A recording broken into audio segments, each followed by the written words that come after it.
It's 1887 in Aspen. Our population is starting to grow. There are, many, many mines on both the face and backside of Aspen and Smuggler Mountains.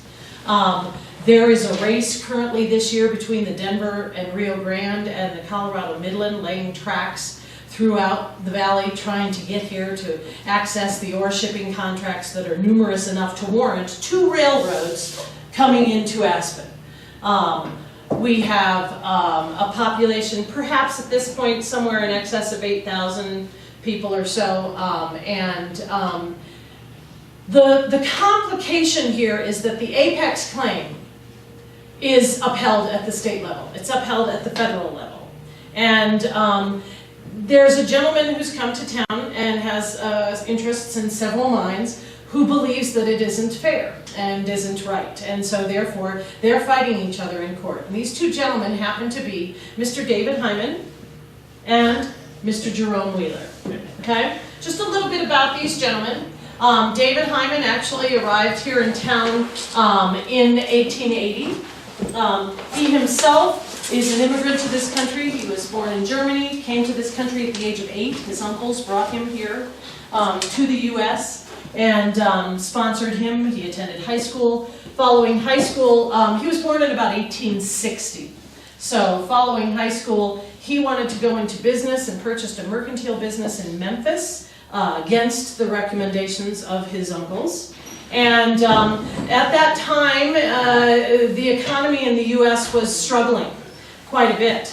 And in fact, so much so that the business that he purchased began to decline in value over the next few years. His uncles bailed him out of that failed business venture. Failed business, that is. And please keep your comments to yourselves at this point, Mr. Wheeler. Mr. Hyman, Mr. Wheeler.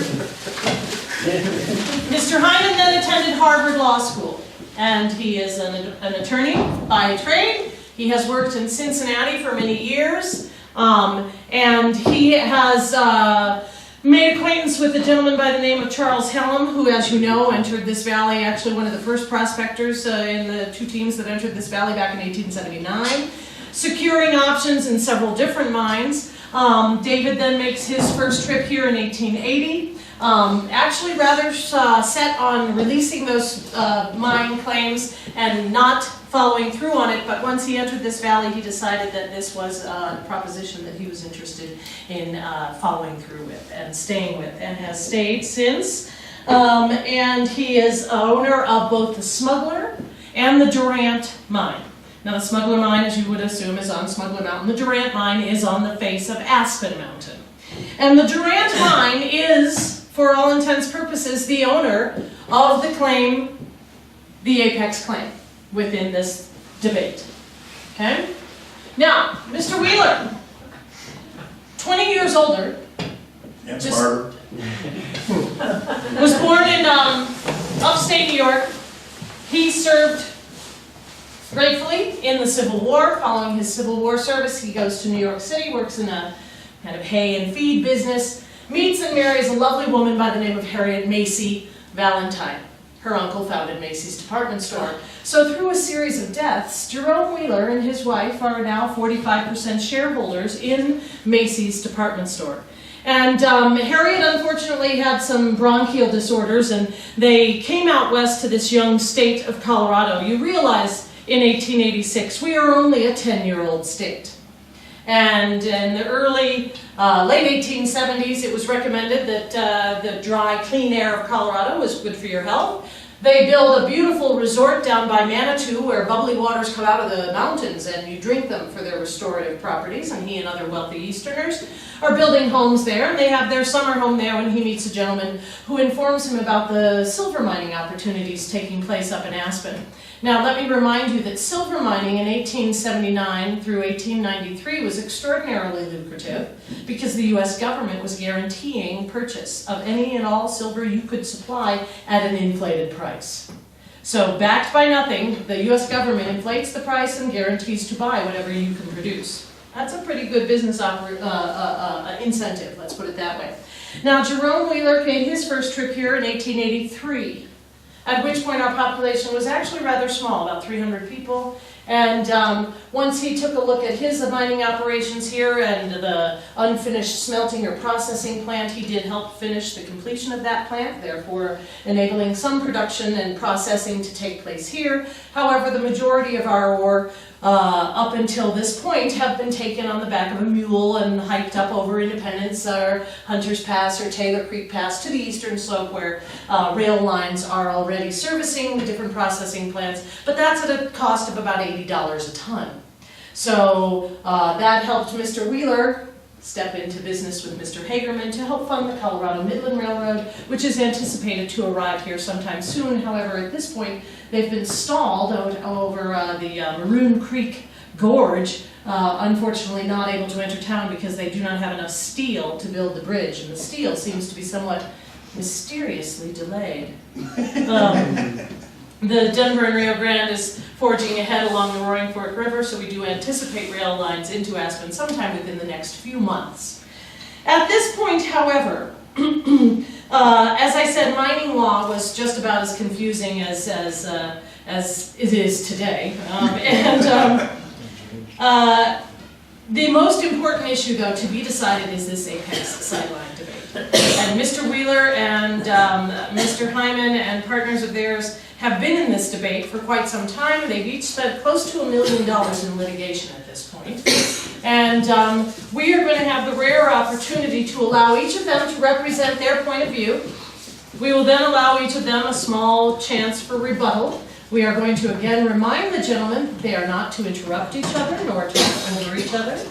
The rules of debate should be adhered to.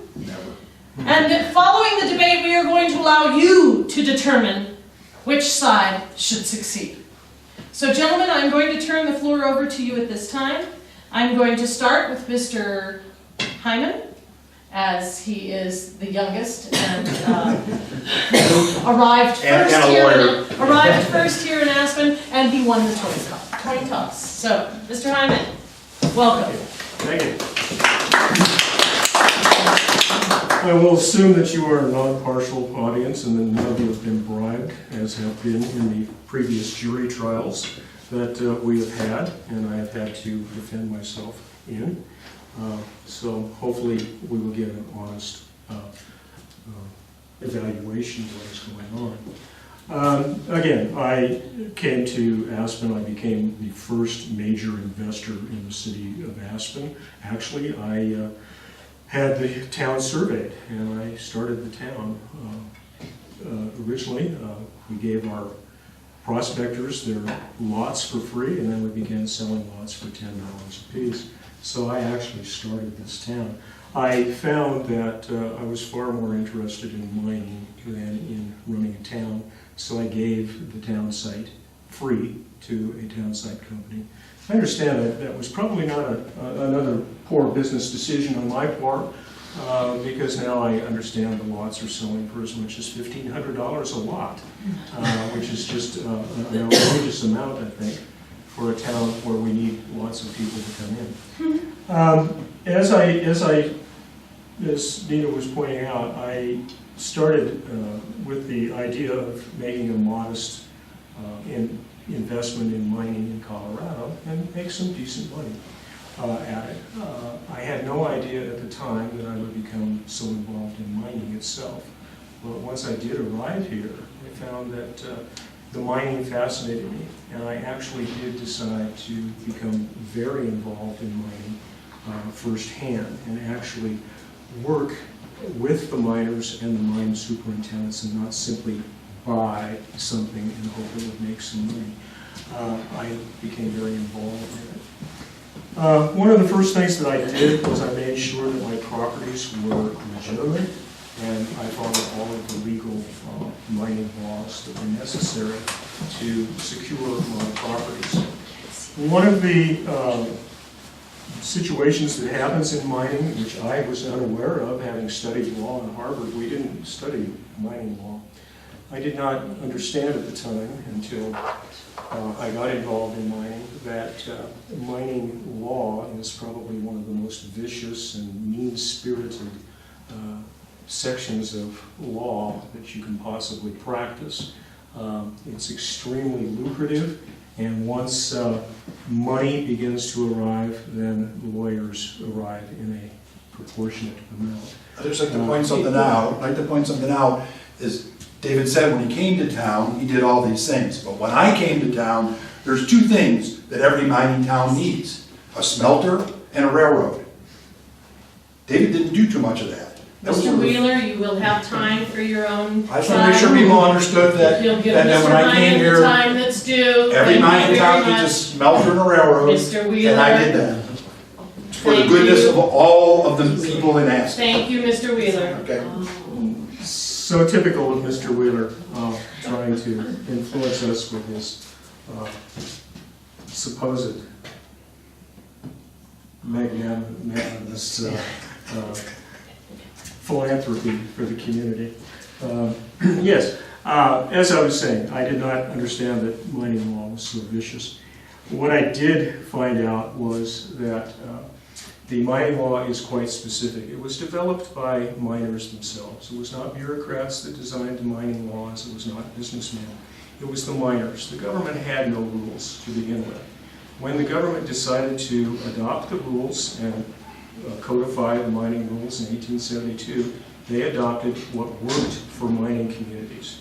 And the mining communities and the miners had found that one of the biggest problems they had was if a mine owner, the original mine owner, the poor prospector, the original person who arrived, did indeed have a valuable piece of property, it was highly likely that someone would come along later and purchase the property that was worthless next door and try to capitalize on it. Hence, we have created this huge opportunity for the legal profession to mine the mine owners. And it has become so lucrative that everyone seems to think that they can push their way through and take what is rightfully yours. The concept was that if you have an apex, you are the first there, you should be allowed to follow your apex, even if it does cross the sideline. Into my property. Because in an ideal situation, and in most mining situations, the vein will stay within the sidelines. But, as Mark Twain said, there are dips, spurs, variations, and sinuosities in Mother Nature. And in some cases, what happens is you feel that you have placed your vein in the proper place and it should go this way. What happens oftentimes is it does dip and spur. Why should you put in all the infrastructure in the beginning and then years later have someone come by and try to take from you what is rightfully yours? And this is why the apex law was established, was to protect you. Now, in my Durant mine, I have a very lucrative apex. It's very rich. Mr. Wheeler bought the Aspen claim. Now, the Aspen claim was not even claimed until 1894 officially. He didn't even have it properly surveyed until then. It had been abandoned for years because it was worthless. It had no apex, it had no signs of any ore on it. The cheapest way to own a piece of property is do the minimum amount of work, or to have someone lease it from you and let them do the work until they find something. And Mr. Wheeler and his associates hired Mr. Hooper and Mr. Butler to lease the mine. Actually, it was the other way around. They requested to lease it because they were also a little devious. They knew where my vein was. They knew that it was going at about a 40-degree angle. They knew that if they started on the surface of the mine next door, the Aspen mine, that what they could do was, if they went 120 feet down, they would intersect that angle. And that's exactly what they did over in the very far corner of the Aspen mine. And indeed, they hit my vein. Now, the first thing that Mr. Wheeler and his associates did was they shut that lease off, and then they began to finally develop that mine and start to take my ore Now I was left with no other choice than to stand up for the law. The law is very clear. It says he who owns the apex may follow that apex if it follows across the sideline. Now I cannot take my vein, if my vein goes over the inline, that's for the next guy, and the next guy this way. But because of those various sinuosities of the geology, I have, by law, the ability to do that without being interrupted by Johnny-come-latelys who come in with lots of money and simply pour money into something. Now, and Mr. think Hyman, let's not be defaming your as long as you're talking- I think he will have I don't ample think we need to opportunity get into to name calling respond. and As long as you're judgments. talking about We are here interruption. to simply hear your side of the story here. Wait, it's very important. Wait, it's very Mr. important. Wheeler, Yeah, wait, step back, Mr. but Wheeler. it's very important that everyone understand that yes, He has no weapon, right? the mining law was the fact that the apex won. But in Colorado, particularly in Leadville, the decision was always made in those particular towns that the sideliners won. So yes, the national law and the federal law could have been the fact that apexers won, but in Colorado, the sideliners were winning 99.9% of the time. Mr. Wheeler, the floor is not yours this time. Mr. Hyman, you have another minute to finish up, and then we'll turn the floor over to Mr. Wheeler. I should point out that in the case of the law, yes, oftentimes juries are befuddled and confused. The apex sideline trials, as many of you have experienced throughout the mining industry over the years, the Comstock Lode, Montana, anywhere, and even in other parts of Colorado, is theatrics. And everyone becomes a mining expert, and a jury can become quite confused and quite swayed. Once we get to the judge will always rule in favor of the apex. However, in the court cases that we have already had, in this situation, we have had jury trials, and I have prevailed, even though we have proven that Mr. Jerome Wheeler has bribed the jury, tampered with the jury, and interfered with the press. And we have actually had an injunction against him to stop the press from putting in defaming articles. But we had to have the judge intervene in that case. We had to have the judge intervene in both cases that previously were held because of Mr. Wheeler's incorrect assumption of what the law is and his trying to simply buy us out from a worthless piece of property next door. Very good, thank you. Let's, do want to clear up one point that you made that might be just slightly confusing to people. A mine claim was a rectangle. A mine claim on a mountain was about 1,300 by 500 square feet. Simply drill a 10-foot hole and that mine claim was yours to therefore do with as you wish. When Mr. Hyman was talking about the sideline versus the end line, the sideline is the long part of the rectangle, okay? The end line is the shorter part. The apex would be in the middle. You would hope that you lay your mine claim along the vein within the mountain. The geology was extraordinarily accurate and well studied and well known, but then again you got into the cases of spurs that you don't know what's happening 600 feet below the surface of the ground. And many of these mine shafts do extend down to levels that go over 1,000 feet below the surface of the ground. The mine claims, if you wouldn't mind, could you, Mr. Hyman, show me the Smuggler mine sided up with the Aspen mine? The Durant? Sorry, thank you very much. The Durant mine is my mine. It sits right here.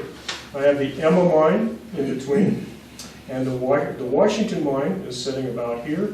The Emma mine is sitting about here. And the Durant mine is sitting the Aspen mine is sitting just about this way. But are they perpendicularly along the mountain, or do they go up? No, they are at angles, slight angles. The Little Giant actually crosses me, but I won that lawsuit a long time ago. I should point out I have 15 adverse lawsuits against me. Interesting. All of which Mr. Jerome Wheeler owns part of. So, but I've won all of the adverse thus far. So what happened was the Emma actually has a vein which goes into my property. I have no conflict with that. It's his right. I'm not suing him, just as a sideline. But yes, there are actually, there are two mines in between us, as a matter of fact. Excellent. Thank you for that clarification. Those are I think adverse. does that help everyone to understand a bit more what we're discussing today? Now, as promised, we do need to give Mr. Wheeler a chance to introduce himself. Tell the truth. Mr. Wheeler, we would like you to stick to the facts, please. As I had admonished Mr. Hyman, I will stay on you as well. So remember, I was for the people. I had a retail business, I was part of Macy's. Again, his went out of business. Mine is still successful, today for that matter. But when I came here, this was a small mining camp. But because I came and talked about a smelter, I came and talked about a train, I turned it from a camp into a town. And I brought hope. I brought everything that the town needed. Yes, I was a wealthy Easterner, which was very important. That's what every mining community wanted, and I came with that. But I did come for the people. Like I said, there was no smelter here. There was no even talk of a train. So I came and talked about a train and actually started building it. And I bought a smelter that was going out of business and couldn't work. And I put a lot of money into that smelter, expanded it, and built it so that we could move forward. Very important. And as we said before, too, Mr. David Hyman is a lawyer. Oddly enough, then lawsuits occur. What a shock that a lawyer might do that. Again, I was here for the people. And one of the problems with when you talk about apexes is in general, the apexes work for a very few number of people. One or two people that were part of the mine and all of his lawyers. Where the sideliner would help all of Aspen. And what he forgot to tell you was during this lawsuit, all the work stopped in Aspen. So essentially for 4 years, there was no work being done in Aspen because of the lawsuit. So we had a town that I came, talked about a railroad, talked about a smelter, and all of a sudden, the town grew, and everybody had prosperity in their mind. They think it was going to be fantastic. But as the lawsuit goes on, everything has to stop, or everything does stop because they were afraid of what was going to happen. In addition, as Mr. Hyman talks about all this work, on his Durant mine, this came from that Durant mine, he did almost no work. See, he's taking it again. I did take it again. And he did almost no work. I think earlier he said he did a lot of work. All he did was uncover the apex so that he could say, that's mine. He didn't do any work on that mine. He did absolutely nothing. He had other mines that were working extremely well, but this one he did nothing for. So for most of us, we looked at the apexers as essentially being a monopoly. One or two winners, and the lawyers made a lot of money. Myself, talking about sideliners, meant that a lot more people could make a lot more money in this town. And there was a lot of silver in this town to be had, as we all know. So, again, I keep representing the people. I represent the people when I came here on the stagecoach from Leadville. I represent the people when I talked about a railroad. I represent the people when I built a smelter. I represent the people as I went through these mine claims. Unfortunately, David Hyman said, I want all the money for myself. I said I want more money for everybody. And that's where this started to go. Through that, it made it very difficult as we move forward on who could win and who couldn't. And again, the only reason I pursued this was because in Colorado, the sideliners won almost all the time. I could not deny the fact that the lawyer himself, that the apex was the law, but it was not what was held up in the state of Colorado, which is why I thought I could win the case, obviously. And this went on for 4 years. This wasn't a year or 2 years, it was 4 years long. He claims that I, was paid off jurors. I'm not sure that was true. Certainly he said, the newspaper he brought up.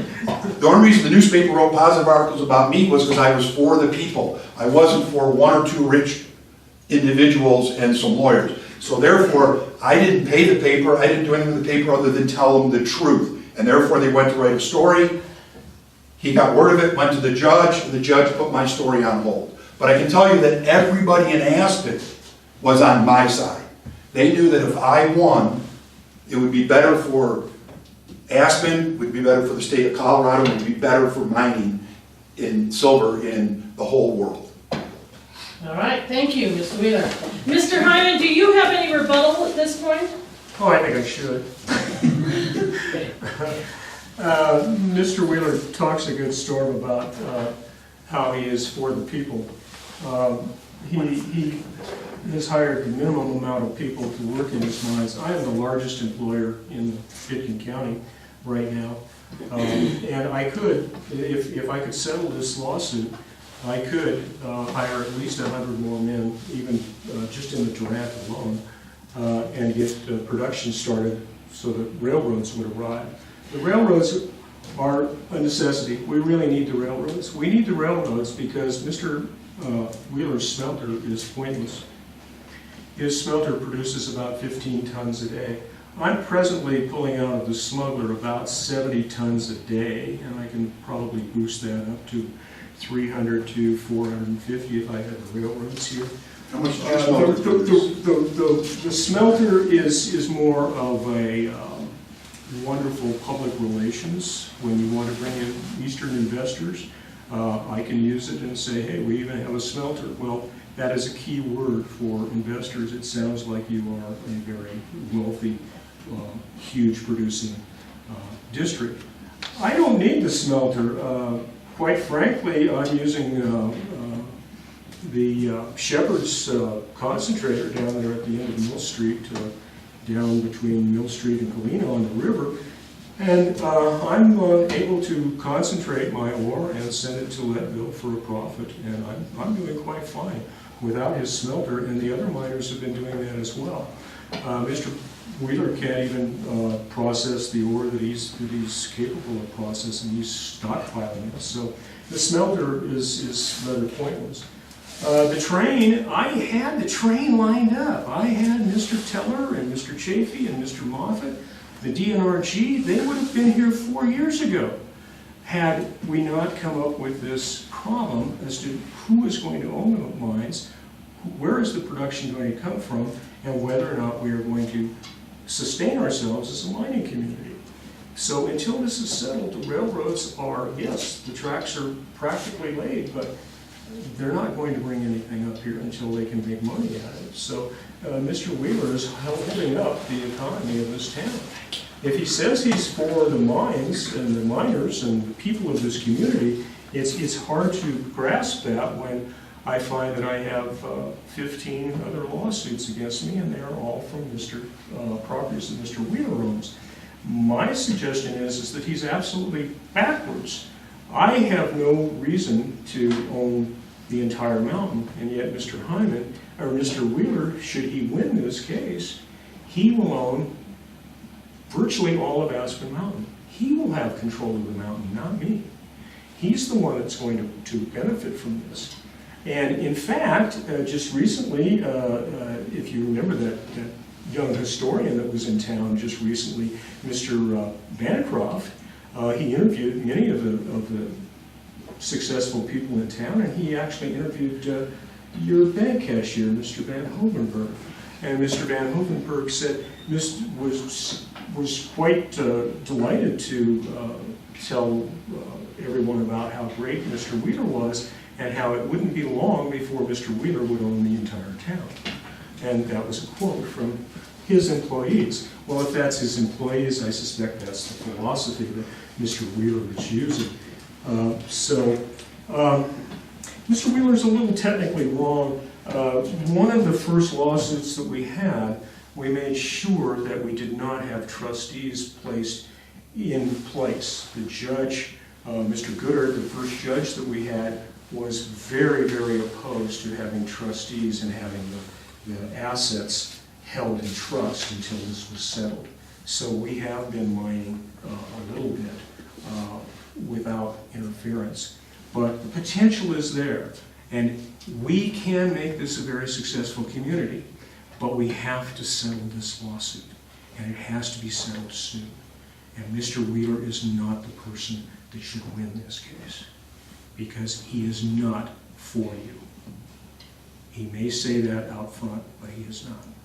Thank you, Mr. Hyman. Mr. Wheeler, do you have a rebuttal to anything you've heard at this point? Yeah, sure. So again, just telling the story again back that when I got here, I was for the people, and I helped turn this community from a tent to a city community. Regardless, you talk about the smelter, I bought the smelter that was half-built and finished it and spent a whole year enlarging it so it could handle more ore. I talked about the train.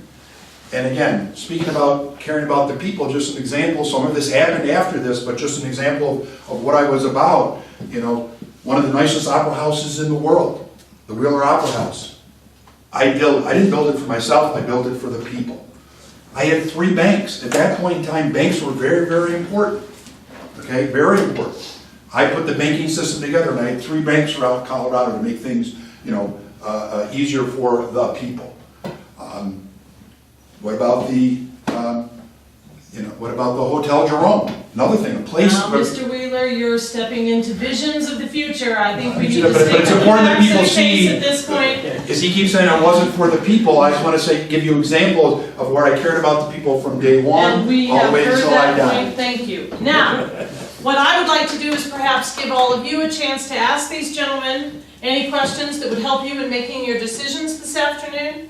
So, would anyone have any questions for Mr. Hyman or for Mr. Wheeler that would help clarify or help you to choose which side you are going to help us decide upon today? Yes, ma'am. Yeah, Mr. Hyman, I heard you say something about you took it down to mill in Galena or something like that to condense it or whatever? Yes, there's a that happen? concentrator plant down there. Mr. Shepherd was going to build a smelter, found that it was impractical, so he turned it into a concentrator. And basically, we are crushing the ore, we take it to him, he puts it through a series of Wilfie tables and washes it in the light waste gange rock.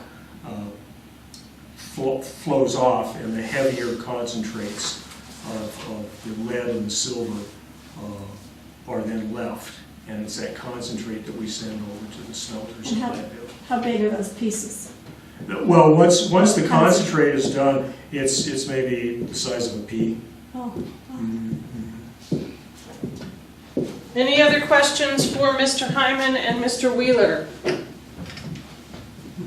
I have a question. Yes. Yes, Mr. Hyman. Yes, Mr. David Hyman, right here. How is it that the surveys can overlap or the claims can overlap each other? They can overlap each other. They can overlap each other because what happens here is my claim. Perhaps you could consider this a mountainside? Yeah, okay, And help them to understand it, yeah, because it's not okay. a flat surface. So It's a this three-dimensional. is my claim, and my apex, hopefully my outcrop is in the very center, okay? And so I have now a rectangle, 300 feet wide and 1,500 feet long, almost 10 acres. And that is my claim, and that's what this rectangle is. And it has to be, the inlines have to be parallel. That's part of the law. So that's fine. But what if there's an apex over here, and he seems to think that the vein is going to run this way? Then he is entitled to put a claim this way over mine. But he has to mine his vein. I can mine my veins wherever they go, but he gets to follow his apex. So he can be that way. And the other point is, there are some mine claims which are subsurface. Once they find an apex, let's say we find an apex, there's a vein that comes up inside the mountain, but it stops inside the mountain. Someone puts an exploratory tunnel in and they find that vein, then they are entitled to that vein. So an apex can be underground, depending upon, and an apex can arch. So you may have an apex that goes this way. Now it's really complicated. The lawyers do tend to make things complicated, don't they? Yes, ma'am. Is there a priority for who filed the claim first? Yes, exactly. And if you read the fine print here, you will see that I filed the official final claim July 2nd, 1881 for my claim. And this guy over here,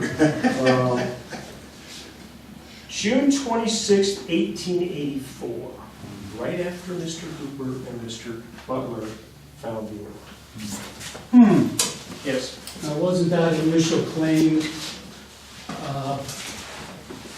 located in 79 due to the Ute revolt, that it wasn't properly filed on the Durant?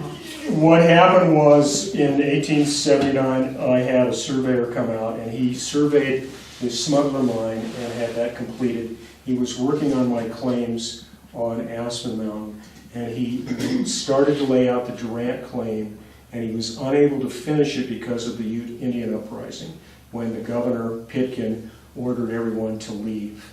So it was that following spring, a lot of people took advantage of me by knowing that it wasn't completed. So they came and laid all of these claims around me and over me. And that's where the adverse claims started to come from. They claimed that they had the first legitimate, totally filed claim. When I went to court with the Little Giant, which was before Mr. Wheeler, Going to court again, just to emphasize. To defend my rights. You see a theme here? A lawyer going to court over and over again. The judge said there's another precedent in mining law. First in place, first in right, and intent. And I was first in place and first in right, and I had the intent. But circumstances were extraordinary because of the uprising. So I was still allowed precedent. So I have the senior, it's like water rights, I have the senior right. So I have the oldest claim. Very good. We have one more question, and then we do need to get to a decision this afternoon. So yes, sir, in the back. There was mention of bribery and defamation. I'm wondering what evidence do you have of intimidation of jurors or bribing of jurors, and what form did the defamation take? What was claimed against you? And I'd be interested in hearing what Mr. Wheeler has to say about that as well. I had to hire detectives. I had detectives in Denver before the court case. In one case, I had a gentleman in the bar in Denver claimed that he had been called to jury duty and that there was no way that he would ever vote other than for the Sideliners, and that everybody that he knew was going to do the same. That gentleman was put on the jury, and it was a hung jury, and the judge overruled and threw it out, and we started over because obviously he was biased. We have a feeling he had an association with Mr. Wheeler. We can't prove that. We do Then that have, should not be facts that are brought up we at this point. we Mr. do Hyman. have another gentleman who did receive telegrams from Wheeler's representatives telling him to,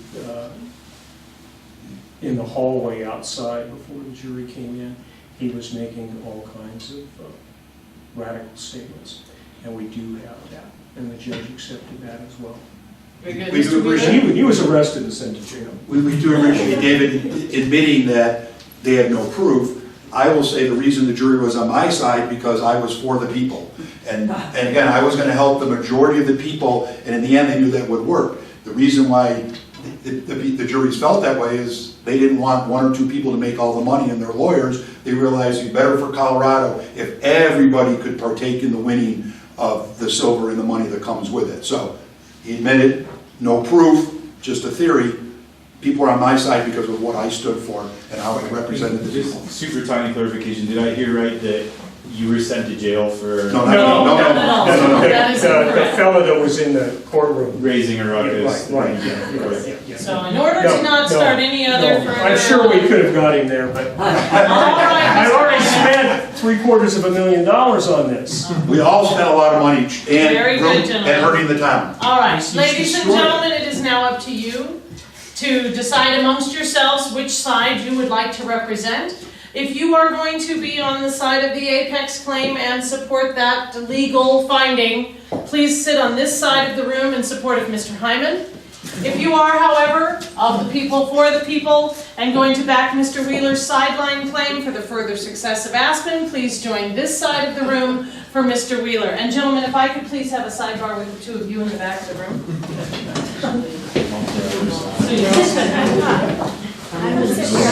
Neither of them deserves it. Mysterious law, material. Wow, look at this. People have spoken.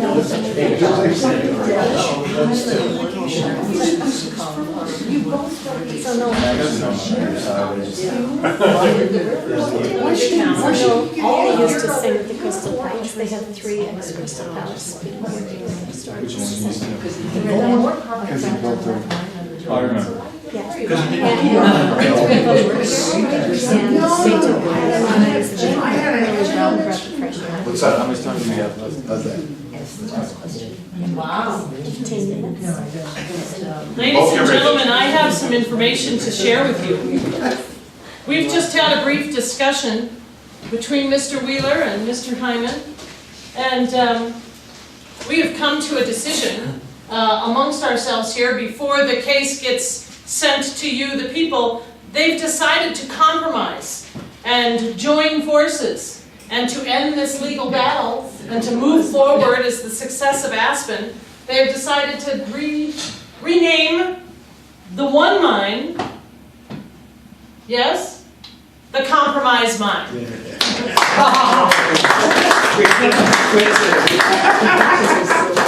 By therefore entering into this agreement, gentlemen, you do so agree? Yes. Yes. Excellent. It's a good thing for you, Mr. Wheeler. This side of the room got kind of empty. So the compromise came to an agreement in around, was it October of 1887? November of 1887. November of 1887. Yeah, November of 1887. And just shortly thereafter, the Denver and Rio Grande pulled into its station down what's now Rio Grande Park. Right. About 3 months later, or early February of 1888, the Colorado Midland also then reached town. That Maroon Creek gorge, that gap that they had to build a bridge over, 650-foot gap, they built that steel bridge in 6 weeks. Wow. And entered town in the early part of February of 1888, so that through the rest of 1888, we had 2 railroads coming in and out of town some 10 times a day. More often to bring the ore elsewhere to be processed, but then returning with supplies, visitors, and our city did begin to grow. As Mr. Wheeler was forecasting for you, some of his more prominent buildings that still remain today were built post-1888, including the house here. However, the land was owned by about 1886. The home may have been finished. We found a photograph about 2 years ago that kind of messed us up. It looks like possibly when he bought the smelter, this built structure was part of the smelter company for their mine manager. The building is there. Mr. We Holden. don't know that anyone inhabited Yeah. it, but the railroad was not yet in this photograph that we found. So that means, and the railroad that would be coming in would be the 1888 arrival of the Colorado Midland. So it had to have been finished, at least exterior, by 1888. He doesn't start paying taxes on the property until 1889. Yeah, taxes. So we had to adjust our interpretation 2 years ago. Yes, sir. Is what you're saying about the compromise line true? Absolutely. Yes. All right. That's where it came from. What was resolved was Senator Teller, who was a friend of mine, Colorado. who knew Colorado Senator Teller, Mm-hmm. who was a friend of mine, was an acquaintance of Mr. Cohenhoven, who was part owner with him. And he approached the Cohenhovens, he approached Wheeler, and then he approached me, and we came up with the compromise. Because Mrs. Cohenhoven Yes, got she involved. was the holdout. And said, Yeah. why are we spending all this money? They spent close to $1 million in litigation. Each. Once consolidated, once compromised, that mine ended up producing about $11 million worth of profit. And I came out quite well $11 on that million because I got profit. 100% of the Durant and 50% of the Aspen. And he pulled out immediately after he lost. He started selling all of his mining claims. So he got out of almost everything. He moved over to the Mali, and he became a member of the Mali, and then he and Hagerman got into a huge hissy fit about Wheeler wanted out of the Mali. He wanted to buy the Bushwhacker. And Hagerman says, don't, the Mali's going to be a big deal. And finally, Wheeler prevailed. I mean, you made a really dumb decision. He went and bought the Bushwhacker and got out of the Mali, and then the Mali exploded. And then he decided to sue Hagerman and said, you made me sell and you knew it was worth all this money! Which was another typical mining law thing that happened, yes. Is it true that it almost went to the Supreme Court of the United Yes, States? it was headed. That was where it was. That's why we compromised. We'd gone That's why we district, settled it. federal, and we were headed to the Yeah. Supreme Court. We had spent enough money. Yes. Yeah. So what exactly was the compromise? The compromise was, he would operate the Durant, I would operate the Durant, he would operate the Aspen. And But what about the sidelines and the, we operated it basically as one mine. And the accountants, they kept track. So you split the findings? Yeah, Yes. basically joined in Yeah. forces together, sharing the Which profits. technically didn't work that way because, see, he got out of it. And basically what I did was, and Mr. Hallett, who was my manager, basically what he did was we could buy something for the compromise. They would pay 50%. What happened if it suddenly wound up over in the summer? Who would do that? Who would do that? Oh, this honest guy would do that again. So that's what happened. But in later years, once the crash came. Right, the crash hurt us all. Yeah, and Wheeler was broke. I mean, he had no cash. He sold his house to his mother-in-law for $1, and then she took out a mortgage on it. He sold the Hotel Jerome in '91. built it in Not 89. 1890, so it's over 90, Woodward. yeah. Within a year, within he a year. unloaded the. And Woodward was working for him as your bank cashier. A bank cashier is a bank president. The bank cashier of the Wheeler Bank. So he sold it to his bank cashier, and then who knows how that worked. The But Opera House he sold to he had a Stella. lot of problems financially after that because everybody went after him. So by 1893, when the crash came, he was gone. He went bankrupt. He didn't go bankrupt. All of his mining properties went bankrupt, and he walked away. But you had a bottling plant in Manitou Springs, you were making bottles, you owned the coal mines in Newcastle, you were selling coal to the CF&I Steel. He was doing pretty good. In Manitou Springs, he built this clock in Manitou Springs where the street goes into a Y. There's a street clock right there. That's mine. It's still standing there today. He gave that to the city afterward. Well, he built a bank and an opera house in Yeah, Manitou. When right. they had floods in 1910, he and his Right. wife were there. He Right. helped fund rebuilding the town and fixing the bridge. And so one could argue, and Yeah. David Hyman would not be the one could argue that Mr. Wheeler liquidated a lot of assets prior to the crash in order to have the cash to make good on the debts that he had incurred by filing a lot of lawsuits. Right, and it is true that as I went bankrupt, I did try to pay them, and I did pay the majority of the people back. Yes. I didn't run, I did No, Mhm. have a earn money sense of and pay integrity. Right. the majority of the people back, which, again, talks about what I stood for. I stood for the people. But ended rather penniless. But that's kind of a falsity because in '94, after the crash, and he was gone, and we had so many miners unemployed, I employed 360 people at the Smuggler Mine alone. I helped finance the What were free you silver paying shaft. those miners? $3 a day. In 94? Well, we had negotiated.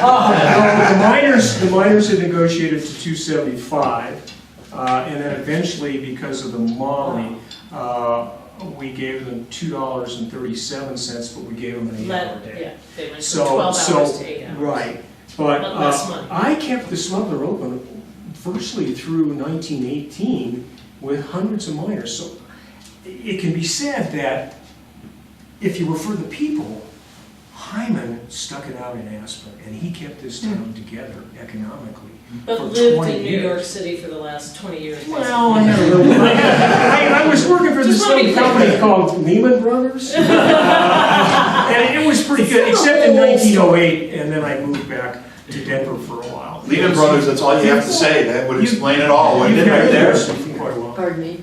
Yeah. Good. Oh, yeah, so why did Mr. Wheeler get out of the Aspen Mountain then after the whole compromise? He needed to sell them to pay for his law fees. I mean, we spent almost $1.5 million each. Actually, you know the irony?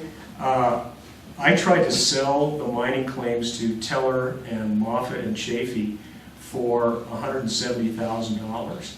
And they looked at it and said, we've been experienced in mining, we think there's going to be some trouble here. So they backed out. I tried to sell it to him for $50,000. And he wouldn't take it.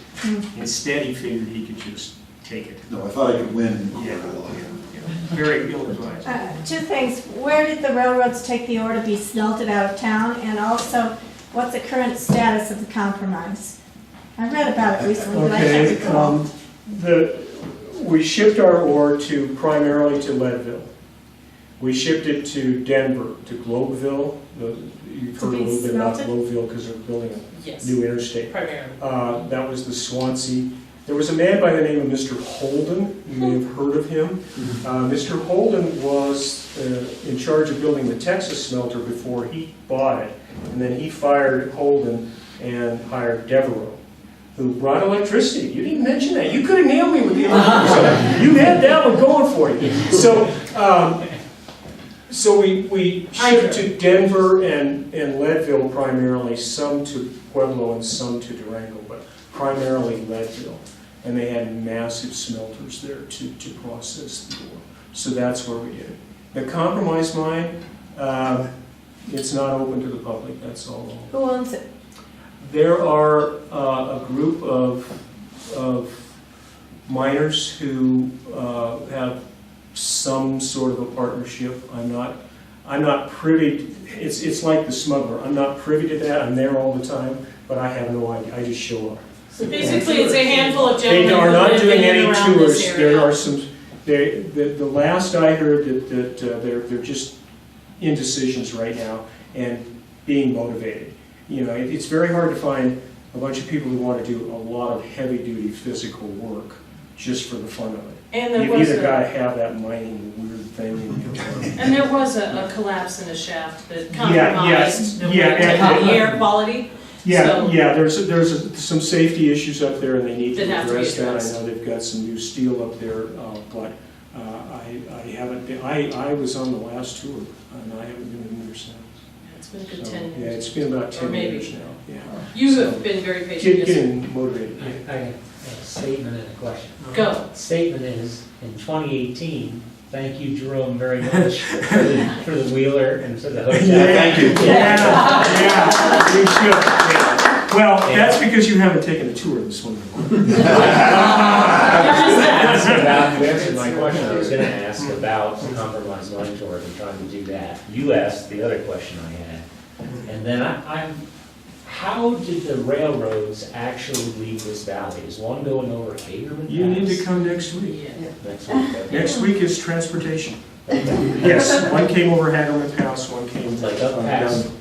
Route I, Yes, down to Basalt? Wow. past yes, Route I? Frying Pan Well, it went Valley, through the mountain, Hagerman Pass, Oh, the Carlton Tunnel and okay, the other one down to Glenwood. just straight No, down the other line. one went down to Glenwood. Along the Rio Grande Trail. That's the abandoned train That's- grade. of Right, so Glenwood. Highway 82 is the Midland from Basalt to Aspen, and the Rio Grande Trail is the Rio Grande. I have a couple of questions. I wanted to know, how did you go bankrupt when you had all the money for Macy's, or what happened to all that money? Can I tell that story? Sure.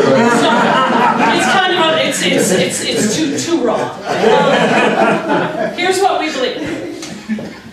So Jerome is coming out west, summering in Manitou, living in New York City in the winter. The wife really probably spent very little time in this town, if she ever spent a night. We don't think she here. ever came. We Yeah, doubt yeah. she ever spent the night in the house. But He builds this big, beautiful house for her. He builds the bank downtown, right? He builds, on top of the bank, on the 3rd floor, was the Opera House. And the way the newspaper said it, it was out of his public spirit that he gave the city the Opera House. It just elevated us in the eyes of the world from, he said, from camp to town. It went from town to city. The Victorian era was very strict with etiquette. To that point, back in a Macy's department store, his partner, he's 45% shareholder, let's say. 55% is owned by a gentleman named Mr. Webster. Now, here's what happened. R.H. Macy founds Macy's department store. He dies.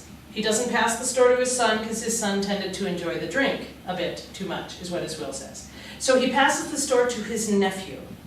His nephew is his brother-in-law, Jerome's brother-in-law, Harriet's brother, right? He dies, the brother-in-law, the nephew. His wife married Mr. Webster, who was a manager of the store, to kind of keep it in the family. Mr. Webster's going to run the store, Mr. Wheeler's going to step in and help, because he's been working in the hand feed, he's been working in the store, he understands the business. So the two couples basically are the owners of the store. 45% shareholder, Mr. Webster, and the widow, and then 45 to Wheeler and Harriet, right?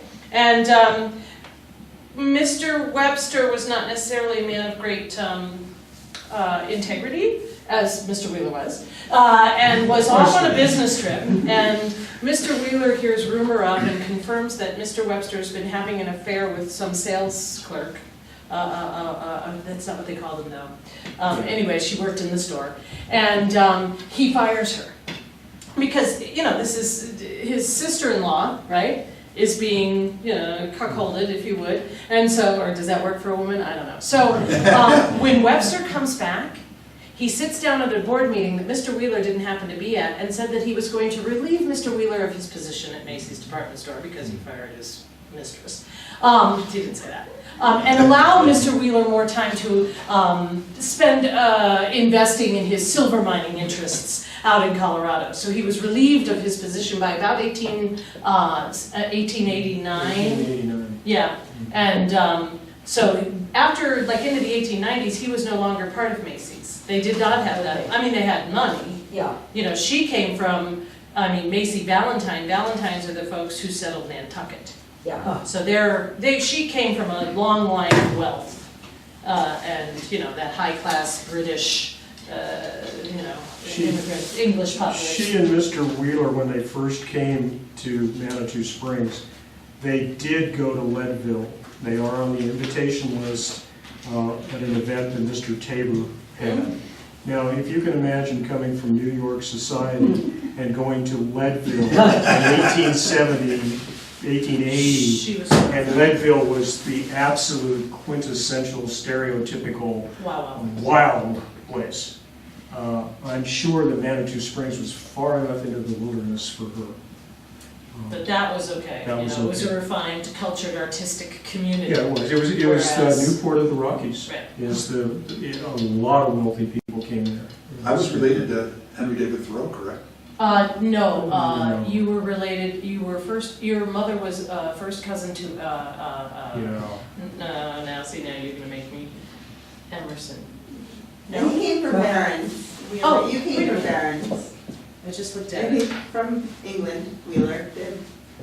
Oh, His parents were here, and No, his no, no, mother but- was first cousin to some major author. I don't say Emerson, no. Waldo I think maybe Yeah, it is. It could be Emerson. Yeah. So we've had the debate.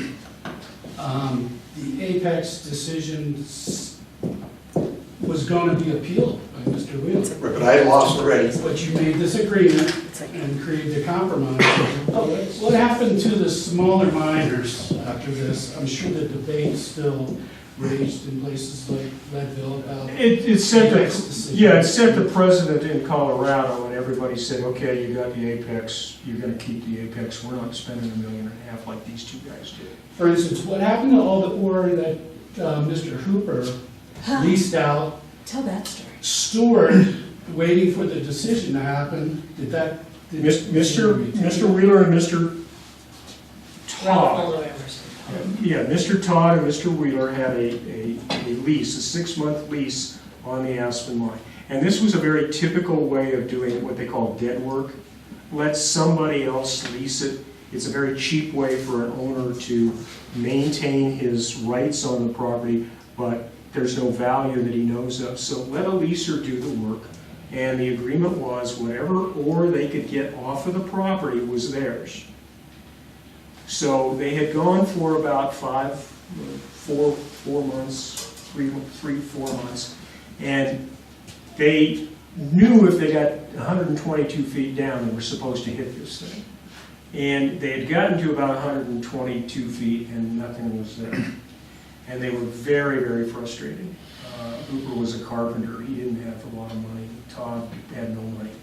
So the story, now this is the story told, is that they were ready to throw in the towel.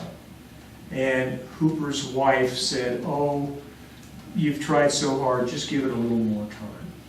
And story, the next day or 2 days later or 3 days later, they got another 2 feet and they hit the vein. And it was incredibly rich. So what they had was about 60 days left on their lease. So they had to get the ore off the property.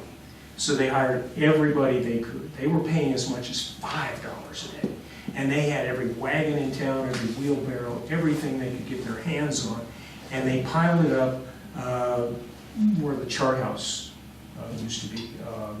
The big bear, what's that? The Dancing bear? Yeah. Yeah, whatever that is. Monarch and Jerome. Yeah. So they piled it up there and they were waiting for the smelter to be finished. $600,000. $600,000. Waiting for my smelter to be So what finished. happened? But it didn't go to his smelter because And the story is that at midnight, as the lease Yeah, expired, the the shaft last is being, bucket. buckets being pulled up the shaft and it just stopped. But they couldn't take ownership of that ore, Mr. Hooper, until the Apex decision. Oh, decided- no, it was theirs. They got could, to they keep could, it. yeah. they got to keep it. They could ship it if they wanted. Because They I were thought that holding out. Mr. Hyman was contesting that that was his ore, and. This was This is but kind of before prior this to whole that, big, that yeah. case, and yeah, no, they got it. They They got got their it. 600. And when Between they the thought, two of them. they thought they'd hit this major vein, it actually ended up being a small vein Yeah. in that mine. Yeah, But, $600,000 in 1882, 3. That's as crazy as spending $1.5 million fighting him. by the way, that rock we passed around, I think we passed it around, we fought over, this is actually from the Apex. Oh. This is, when you go in the compromise and you get to the Durant Incline, they actually built, the tunnel that you go into the compromise today is called the Court Drift.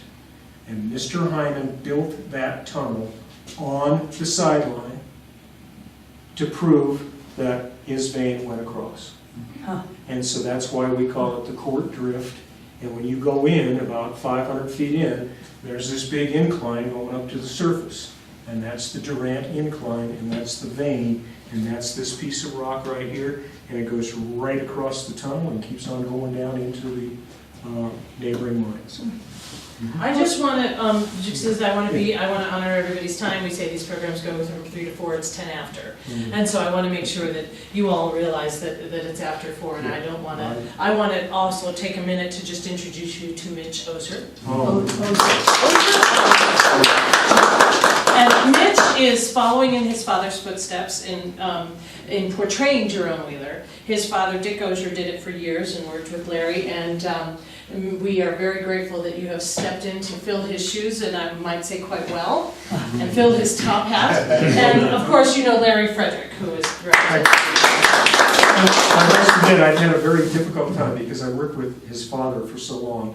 We did walking tours together, we did all kinds of things together. And the problem I have is he looks just like his father, and his voice is the same. And every once in a while I go, whoa, what am I dealing with here? So this is going to be fun. We're going to keep this. Yeah, we're going to keep it. We're going to keep Just it. look at the iWatch and then. Yeah.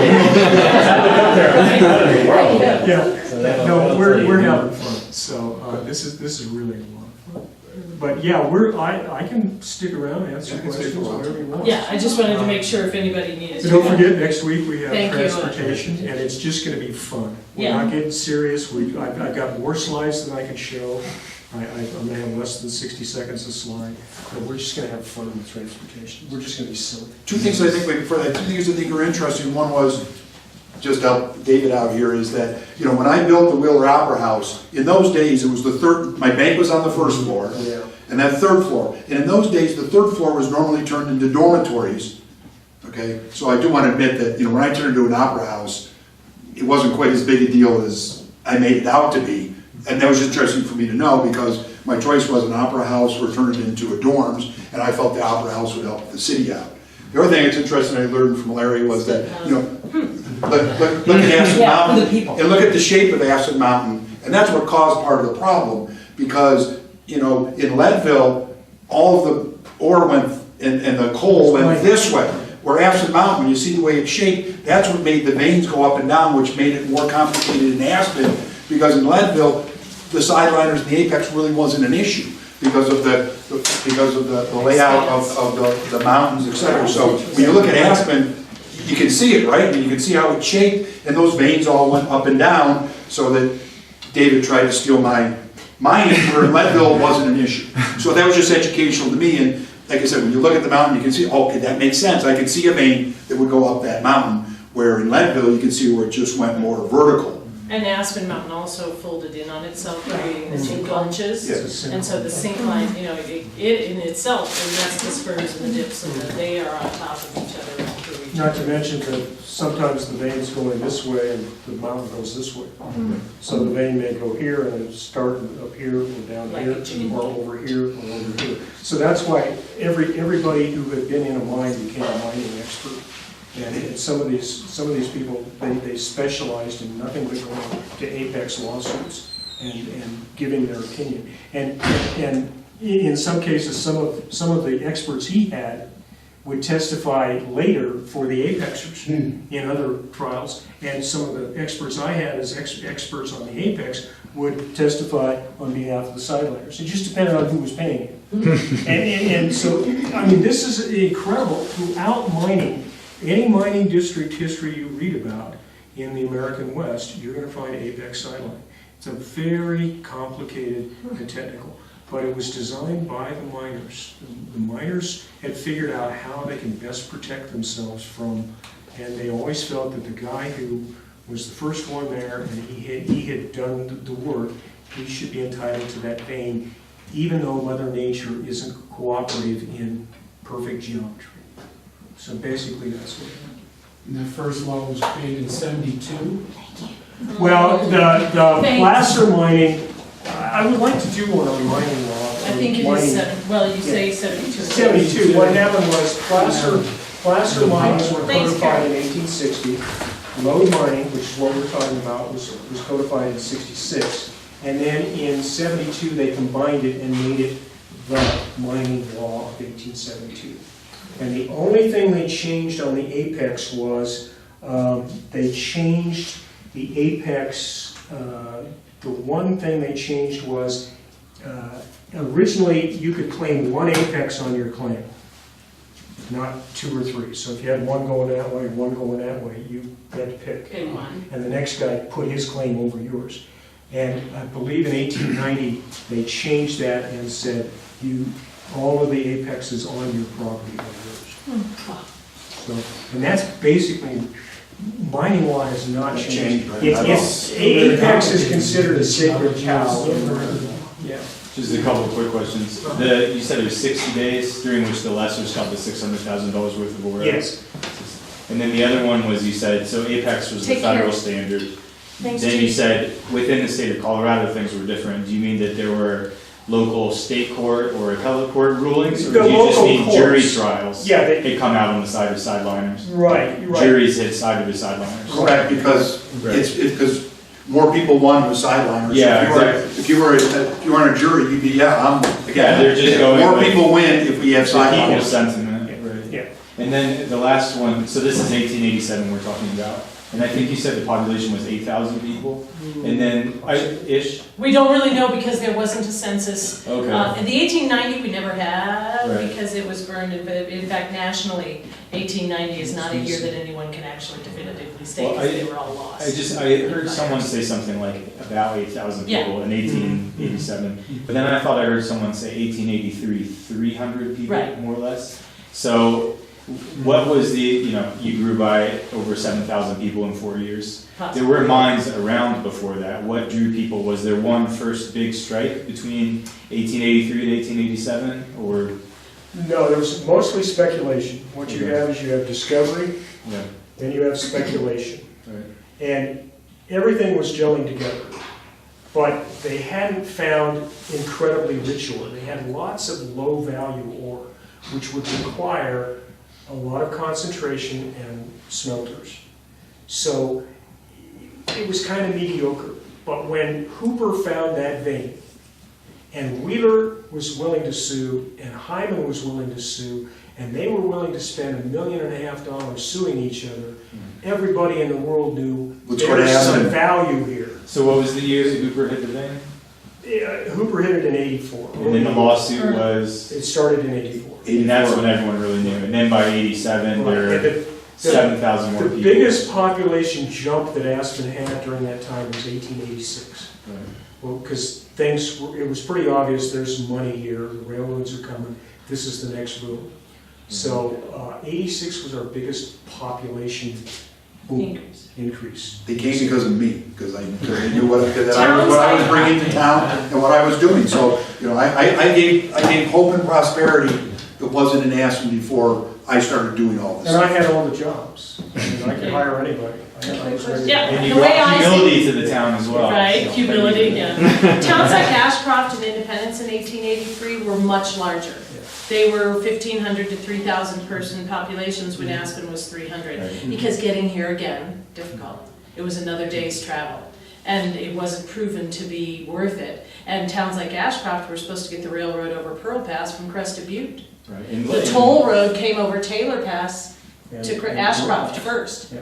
Then they built down, from along Castle Creek. So those towns were much bigger. Aspen was unknown until it became known. And then by 1885, we got hydroelectricity being introduced here. Yeah.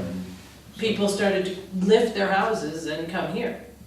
And so getting here, until 1880, this was native territory.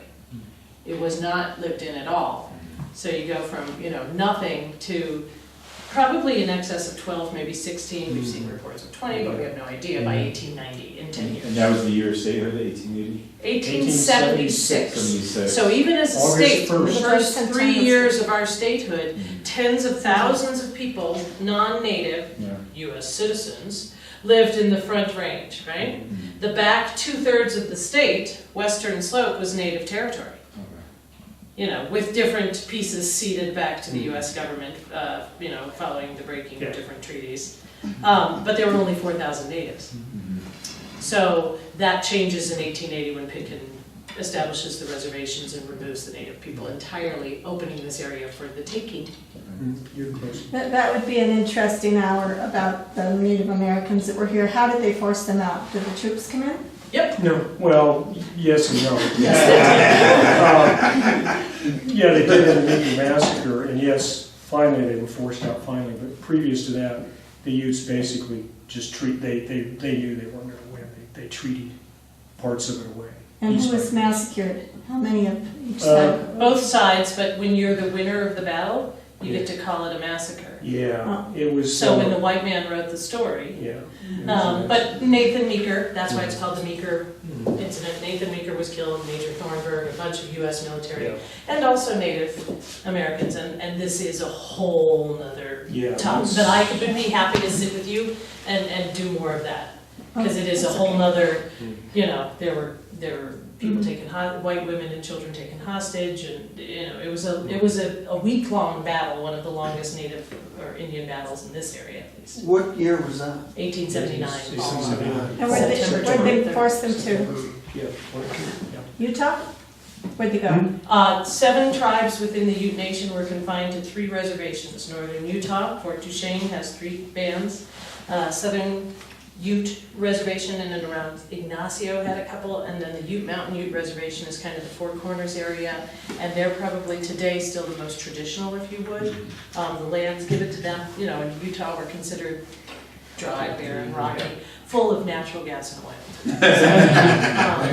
You know, they are, they're 3 individual reservations with 3 different tribal councils, with 3 different versions of history, you know, and variations within the 3 even. So it's a very, a yes and kind of story. Do you have any Indian Good job, Native Nina. American We have one artifacts? northern Ute tribal member who lives in the Roaring Fork Valley.